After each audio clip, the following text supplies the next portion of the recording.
One of the nation's largest indigenous tribes is seeking to change a 140-year-old federal law that governs criminal jurisdiction of tribal citizens on reservations based on blood quantum.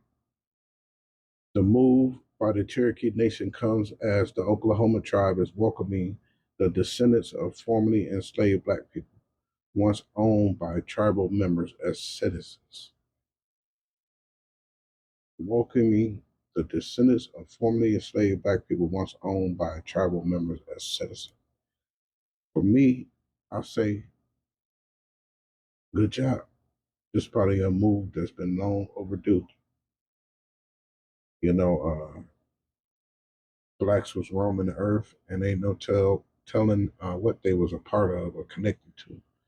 And then all of a sudden, somebody takes over and say, "Oh, we're going to wipe all this history away," or "We're just going to say you weren't connected to nothing and didn't do nothing." So for me, when I see an article like this, I say, "Good job," because sometimes I think for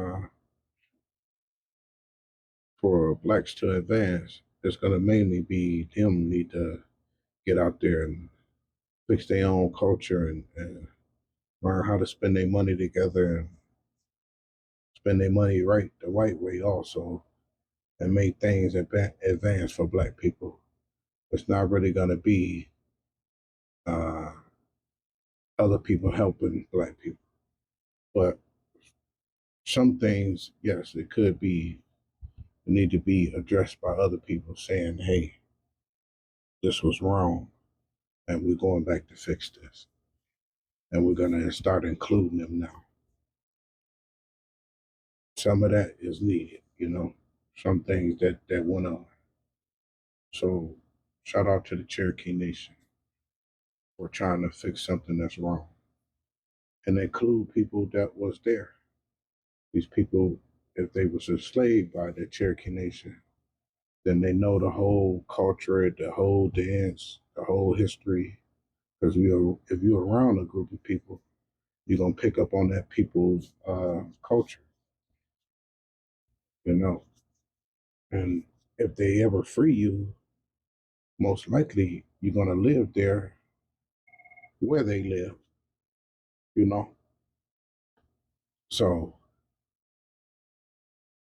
why not make the people a part of the tribal situation? Or and most likely, if they're enslaved, also they the one did the work helping build things.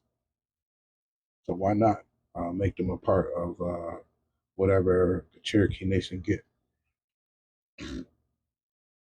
The challenge of the Federal Major Crimes Act also comes as a more indigenous tribe assert themselves over issues of sovereignty, political representation, and how they should define who is a tribal member.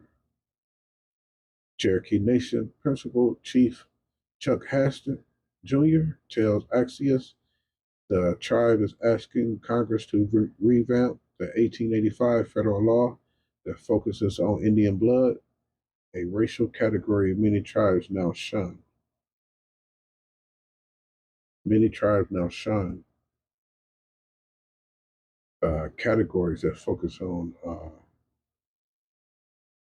Indian blood, which is good because the Indian party can be defined as anything. Also, federal law have interpreted the law to require tribal citizens charged in criminal cases on tribal land to have certain blood quantum to be prosecuted in federal or tribal court instead of state court. Hoskins says the law discriminates Cherokee citizens of Freedman descent who may be tried in state court with other non-tribal members, and it needs to be updated for a new reality. It's about the United States respecting tribal sovereignty and frankly catching up with the Cherokee Nation in terms of equality for all of our citizens, including Cherokee citizens of Freedmen descent. Like they're trying to get to the bottom of it. And get the United States to knock it off with the separation of what do they call it, blood quantum, or people without Indian blood.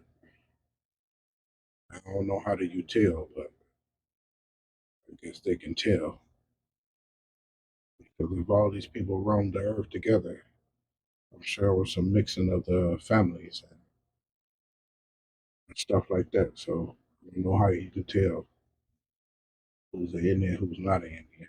But, it's a good thing Cherokee Nation doing. Hopefully, they win their lawsuit and get the Freedman family of the descendants of slavery back into the nation, and they can start getting some of the rights that the other Indians are having, or some of the rights that their family member never got, who helped build the Indian Nation or the Indian Nation land or something like that. But that's my little 2 cents on it. I'm out.